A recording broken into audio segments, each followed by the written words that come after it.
నమస్కారం ప్రజలారా, ముందుగా అందరికీ కూడా నూతన సంవత్సర శుభాకాంక్షలు. పోతే 2025వ సంవత్సరంలో మనం అన్న కోసం ఏ విధమైనటువంటి పనులు చేసినాం, మనం ఏ విధంగా మనం అన్నను ప్రధానమంత్రిని చేసుకోవాలని ఎన్ని విధాలుగా మనం కష్టపడినాం, సరే కష్టపడిన దానికి ఏ విధమైనటువంటి ఫలితం మనకు వచ్చింది, మనకు ఎంత మేరకు మనకు మైలేజ్ వచ్చింది, ఏంది వ్యవహారం అనే విషయాన్ని మనం పక్కన పెడితే 2026వ ఈ నూతన సంవత్సరంలో మనం అన్న కోసం ఏ విధమైనటువంటి పనులు చేస్తే అన్నకు మైలేజ్ వస్తుంది, అన్నకు మంచి జరగాలంటే మనం ఎలాంటి పనులు చేయాలనేది మీ అమూల్యమైన అభిప్రాయాన్ని తప్పకుండా కామెంట్ రూపంలో తెలియజేయండి. ఎందుకంటే మీ అభిప్రాయం ఏమున్నదో మేము కూడా తెలుసుకోవాలి కదా. తెలుసుకుంటేనే మనం అన్నను మనం అందరం ఏకమయ్యి మన ఆలోచన మన అభిప్రాయాలన్నీ ఒకటైతేనే అన్నను ప్రధానమంత్రిని చేయగలుగుతాం.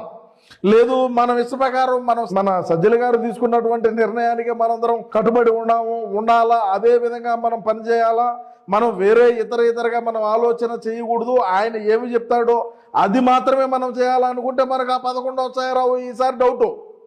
అందుకోసం అని చెప్పి మీ అభిప్రాయాన్ని కూడా సేకరించి ప్రతి ఒక్కటి అంటే దాంట్లో దాన్ని మనం అన్నను ప్రధానమంత్రిని కాకూడదు అని అనుకునే వాళ్ళు వేరే విధంగా కామెంట్లు పెట్టవచ్చు, మరి అన్నను ప్రధానమంత్రిని చేయాలనుకునే వాళ్ళు వాళ్ళ అభిప్రాయాన్ని కామెంట్ రూపంలో తెలియజేయచ్చు.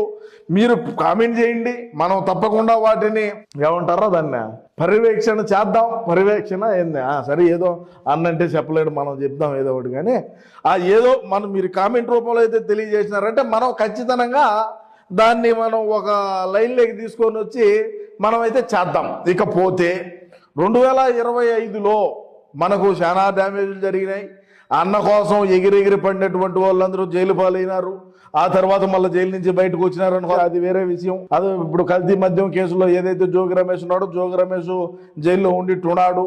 సరే, జైల్లో ఉన్నా బాగానే జరుగుతూ ఉంటుంది, ఇబ్బంది ఏమి లేక. అంటే ఏంటంటే పరిస్థితి, మరి అన్న పోయి అక్కడికి మనం జైలు కోసం అన్న ఎందుకైతే జైలు దగ్గరికి పోయి పరామర్శించలేదు అనేది ఒక బాధాకరమైనటువంటి విషయము. అదేవిధంగా నేనేం తెలియజేయాలనుకుంటున్నాను అంటే 2025లో చేసినటువంటి పొరపాట్లు మళ్ళీ మన ప్రభుత్వం అధికారంలోకి వచ్చేదాకా, అంటే 2039 వరకు కూడా మనం అటువంటి పొరపాట్లు చేయకూడదు అని చెప్తున్నా. ఏంటంటే ఏదో మనం తప్పు చేసాం, మనం తప్పు చేసి ఇప్పుడు కల్తీ మద్యమే జోగి రమేష్ ఉన్నాడు, ఆ మద్యం తయారీ కేంద్రాలన్నీ కూడా మనోడికి కనుసంధానంలో మనోడికి తెలిసినటువంటి వ్యక్తులు తీసుకొని పెట్టి ఇది కూటమి ప్రభుత్వం చేసిందని బురద జల్లేటువంటి ప్రక్రియలు, బురద జల్లేటువంటి చర్యలు ఏవైతే ఉన్నాయో వాటికి పాల్పడొద్దు ముఖ్యంగానని చెప్పి నేను తెలియజేస్తా ఉన్నా ప్రజలారా. ఎందుకంటే కూటమి